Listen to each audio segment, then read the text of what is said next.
तो अब मेरे पास लीगल टीम हमेशा मौजूद है। क्षेत्र में किसी को भी समस्या हो, चंदन मेहता को आओ और कॉल करो। और हार जीत से भी मतलब नहीं है। अगर मैं हारता भी हूँ तो लगातार आओ मेरे यहाँ, काम कराओ, और जीतेंगे तब तो आपके गुलाम है, आपके सेवक है, आपके लिए भौंकेंगे, आपके लिए दौड़ेंगे और आपके लिए काटेंगे किसी को। ये 100% सही बोला आपने कि ऐतिहासिक है।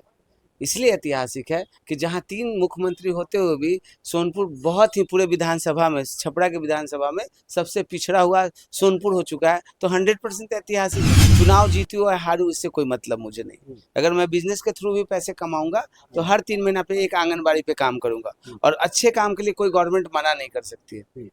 एक डोनेशन के रूप में। हार जीत बात की चीज है। पहले दलितों को पढ़ाऊंगा ताकि वो पढ़ के अपने दिमाग से चले, किसी दूसरे के दिमाग से नहीं। सर मुझे ब्लड चाहिए, तो मैं पूछता हूँ कि जाति लिख कर लाए हैं। सेम मैं पूछता हूँ कि जात मत देखिए, सभी वर्गों का प्यार दीजिए, तब तो मुझे काम करने का मौका मिलेगा। और 100% मैं जीत रहा हूँ। अब मैं क्या जीत रहा हूँ, ये पब्लिक का सर्वे, जाइए पूछिए उनसे। और ये मुझे घमंड नहीं कि मैं जीत रहा हूँ, हमारी जनता इस बार जीत रही है। जनसुराज आ रही है, जनता का राज। क्या पूरे सोनपुर विधानसभा में कोई और यादव पढ़ा लिखा नहीं मिला था? क्या कोई और राजपूत वर्ग पढ़ा लिखा नहीं मिला था? सोचिए उस प्रशांत किशोर का, जिसने बिना जातीय, जिसकी कम संख्या, सबसे कम संख्या थी, उसे टिकट दे दिया। वो तो मेरा पर्सनल दर्द था। वो दर्द का निचोड़ था। उसी दर्द को निकाला मैंने, वही दर्द निकल गया, आग बन गया मैं। अब किसी का हिम्मत है मुझे रुलाने का? अब मैं रुलाऊंगा उन भ्रष्टाचारियों को जिसने मुझे रुलाया था। वो बहुत जल्दी वीआईपी हो जाएगा। चुनाव जीतू या हारू इससे कोई मतलब मुझे नहीं। अगर मैं बिजनेस के थ्रू भी पैसे कमाऊंगा तो हर 3 महीना पे एक आंगनबाड़ी पे काम करूंगा, और अच्छे काम के लिए कोई गवर्नमेंट मना नहीं कर सकती है। एक डोनेशन के रूप में। हार जीत बात की चीज है। पहले दलितों को पढ़ाऊंगा ताकि वो पढ़ के अपने दिमाग से चले, किसी दूसरे के दिमाग से नहीं। आप जिस जगह से चुनाव लड़ रहे हैं वो अपने आप में एक ऐतिहासिक जगह है। सोनपुर सोनपुर जाना जाता है हरिहर क्षेत्र के पशु प्रसिद्ध मेला से। आज पशु मेला हमें लगता है थिएटर तक सिमट कर रह जा रहा है। इसको आप कैसे देखते हैं? सही बोला आपने कि ऐतिहासिक है। इसलिए ऐतिहासिक है कि जहां 3 मुख्यमंत्री होते हुए भी सोनपुर बहुत ही पूरे विधानसभा में, छपरा के विधानसभा में सबसे पिछड़ा हुआ सोनपुर हो चुका है। तो 100% ऐतिहासिक है। 100% ऐतिहासिक है। लेकिन चंदन जी, सवाल ये भी है, जातीय समीकरण को आप कैसे देख रहे हैं? लगातार आप मेहनत कर रहे हैं। आप जाते होंगे किसी यादव के गांव में, यादव समाज में, तो वहाँ लोग कहते होंगे तेजस्वी यादव जिंदाबाद। फिर आप उसको कैसे बैलेंस करते हैं? कुछ नहीं, हमारे यहाँ लोग आते हैं तो पूछते हैं क्या सर मुझे ब्लड चाहिए, तो मैं पूछता हूँ कि जाति लिख कर लाए हैं। सेम मैं पूछता हूँ कि जात मत देखिए, सभी वर्गों का प्यार दीजिए, तब तो मुझे काम करने का मौका मिलेगा। और 100% मैं जीत रहा हूँ।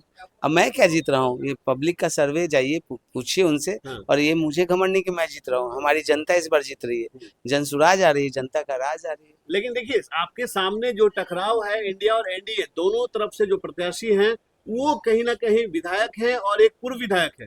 कैसे फाइट करेंगे? यही तो कमजोरी है। यही कमजोरी है कि पिछले 35 साल से वो थे। उनका दुर्भाग्य है, उन पार्टियों का दुर्भाग्य है कि कम से कम अगर नए लोगों को मौका देते। क्या पूरे सोनपुर विधानसभा में कोई और यादव पढ़ा लिखा नहीं मिला था?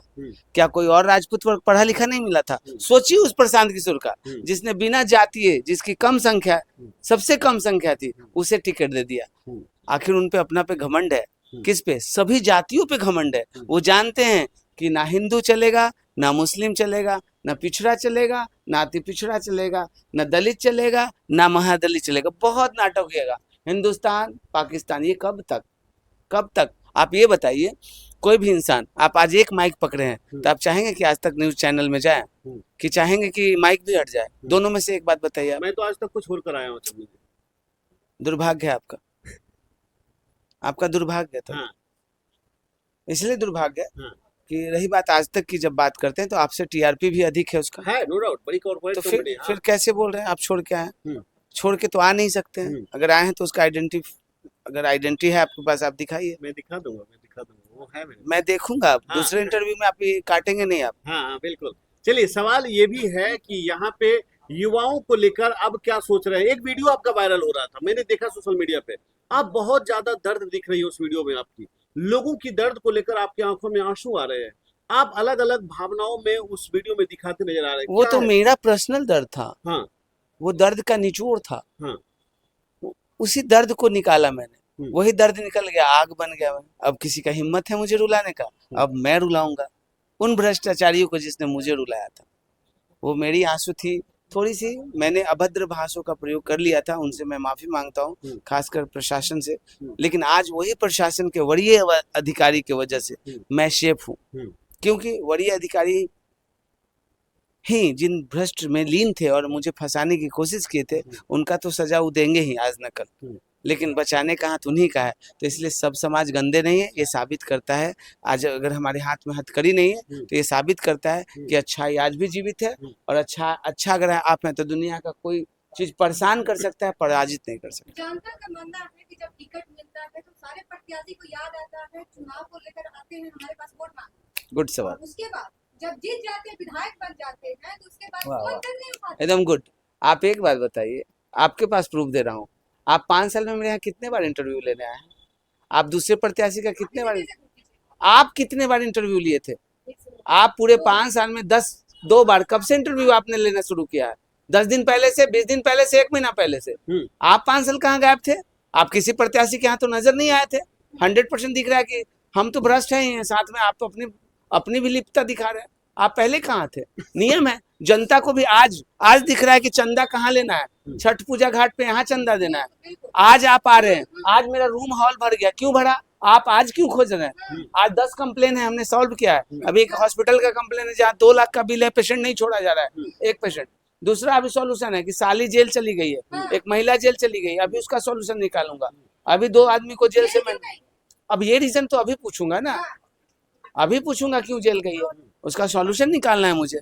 तो अब मेरे पास लीगल टीम हमेशा मौजूद है। क्षेत्र में किसी को भी समस्या हो, चंदन मेहता को आओ और कॉल करो। और हार जीत से भी मतलब नहीं है, अगर मैं हारता भी हूँ तो लगातार आओ मेरे यहाँ, काम कराओ, और जीतेंगे तब तो आपके गुलाम है, आपके सेवक है, आपके लिए भौंकेंगे, आपके लिए दौड़ेंगे और आपके लिए काटेंगे किसी को। ये 100% है।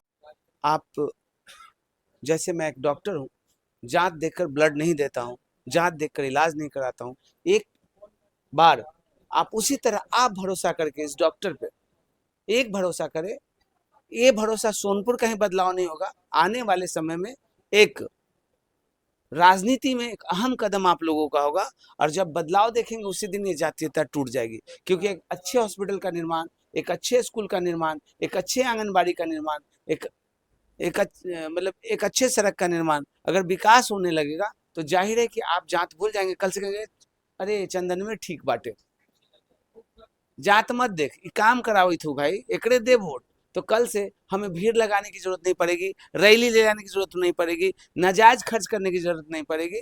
जो सरकार बोलता है कि 40 लाख खर्च करना है, वो खर्च करने की जरूरत नहीं पड़ेगी।